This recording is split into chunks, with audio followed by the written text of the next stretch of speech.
Muito obrigada, Sr. Presidente. Cumprimentar os Srs. Presidentes das Comissões, cumprimentar a Sra. Ministra, os Srs. Secretários de Estado. E, Sra. Ministra, queria começar por, naturalmente, fazer um comentário à falta de resposta que a Sra. Ministra deu. A Sra. Ministra acabou de dizer que o PST não esteve preocupado com o orçamento nestas questões que lhe colocou. Falar em trabalhadores pobres não é estar preocupado com o orçamento? Provavelmente é por pensar que isto não é matéria orçamental, que a Sra. Ministra não consegue dar uma resposta a estes trabalhadores e tirá-los da pobreza e criar-lhes condições para que eles saiam da pobreza. A Sra. Ministra insiste em ter o foco no passado. Nós temos que ter o foco no presente e no futuro. E a Sra. Ministra continua a acusar o que aconteceu há anos. Que acha a Sra. Ministra que foram as pessoas convidadas a emigrar? Eu pergunto-lhe, os jovens não emigram? Nós não temos um grave problema que não conseguimos reter dos jovens e não conseguimos reter talento? Sra. Ministra, vamos ser sérios. E agora, para sermos sérios, vamos dizer o seguinte. A Sra. Ministra fala na preocupação com a pobreza. E então é muito simples. Eu gostaria de lhe colocar aqui uma questão muito simples. A Estratégia Nacional de Combate à Pobreza foi aprovada em 2021. Pois só em 2023, ou seja, 2 anos envolvidos, é que o Governo aprovou o Plano de Ação da Estratégia de Combate à Pobreza.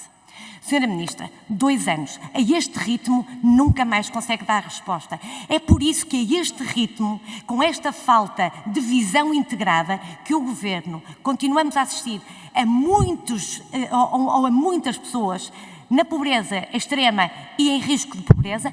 Continuamos a assistir de forma muito preocupante ao aumento das pessoas em situação de sem-abrigo e o Governo está a falhar naquelas que são as respostas que deveriam existir. E por isso há 2 questões que lhe coloco a este respeito. Uma é perceber porque é que demorou tanto tempo. Sra. Ministra, nós sabemos que têm sido tomadas medidas.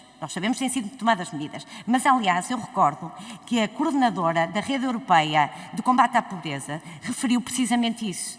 Têm sido tomadas medidas pelo Governo, mas são insuficientes. Isso é o que nós temos vindo, o PSD tem vindo a alertar, que são medidas manifestamente insuficientes. Porque se há uma estratégia, se é necessário um plano integrado, então porque é que ele não está já no terreno de forma integrada, para assim dar uma resposta estrutural? É preciso acudir às pessoas numa situação de pobreza, mas é preciso criar medidas estruturais. E outra questão que lhe coloco, Sra. Ministra, as autarquias são um parceiro fundamental. As autarquias, tais como as instituições sociais do setor social e solidário, no que diz respeito a esta matéria. E há aqui uma primeira pergunta que lhe faço a este propósito. Por que razão, no desenho da estratégia ou do Plano Nacional da Estratégia de Combate à Pobreza, as autarquias não foram ouvidas?